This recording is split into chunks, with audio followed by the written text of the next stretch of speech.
ఎందుకు మిస్ అవుతాము చెప్పిన వాళ్ళు ఆ పని ఎవరు చేసి చూపించారు.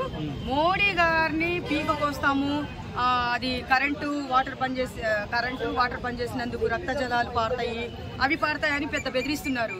వాళ్ళు బెదిరించిన వాళ్ళు ఏదైనా కొడుకులు వాళ్ళు మగోడైతే ముందుకొచ్చి ఎదుర్కోవాలి, మన ముందుకొచ్చి ఎదుర్కోవాలి మెయిన్. ఇప్పుడు ఇంకా రెచ్చగొడుతున్నారు. ఇంకా రెచ్చగొడితే మనమేందో వాళ్ళకి చూపించాలి, అంతే కదా. మనమేందో మన పవర్ ఏందో వాళ్ళు అక్కడ ఏం చేసినా చంపేసినా, కొత్తగా పెళ్ళైన వాళ్ళని చంపేస్తున్నారు, మీరు ముసలోళ్ళని చంపేస్తున్నారు, ఎవరిని వదిలిపెట్టట్లేదు, అందరినీ చంపేస్తున్నప్పుడు అప్పుడు వాళ్ళు చేతకాని తనము అని అక్కడ అనుకుంటున్నారు, భుజాలు ఎగరేసుకుంటున్నారు. అది కాదు, ఇక్కడ ఎంత చేతకాని తనము ఇప్పుడు మనల్ని చూసి ఇప్పుడు ఎందుకు పెట్టుకున్నాం రా నాయన అని చెప్పేసి వాళ్ళకి వెన్నులో వణుకు అంటారు చూసారా, వెనుకు పుట్టించేలా చేయాలి వాళ్ళకి.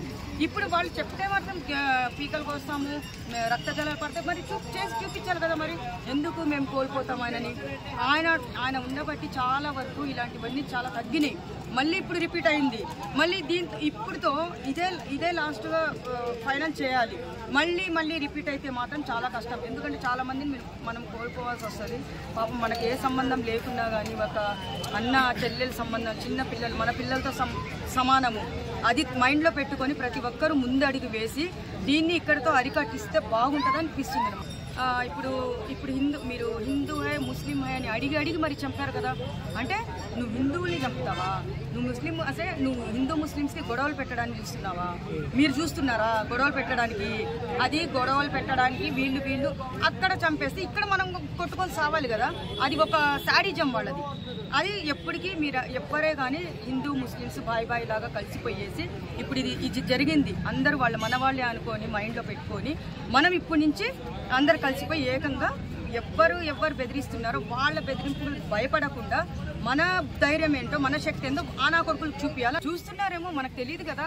ఏదో ఒక స్టెప్ సడన్ గా తీసుకొని ఆయన ఏదైనా తీసుకుంటే సడన్ గా రియాక్ట్ అవుతారు, అవునా కాదా? మనం కూడా వెయిట్ చేసి దీంట్లో ఆయన యాక్షన్ తీసుకోవడం మాత్రం 100% మోడీ గారు ఉంటది. ఆయన వదలరు. ఎందుకంటే ప్రతి ఒక్కటి ఆయన కూడా బాధపడుతున్నారు. ఇట్లా జరిగిందని బాధపడుతున్నారు. ఆయన నిర్ణయం తీసుకోవట్లేదని మీరేం బాధపడాల్సిన అవసరం లేదు. సడన్ గా ఆయన తీసుకొని ఆ రివెంజ్ ఏంది, మనమేంది, మన వాళ్ళు ఏందని ఆయన కూడా చూపించడం జరుగుతుంది. కొంచెం వెయిట్ చేస్తే మనకు కూడా తెలుస్తుంది.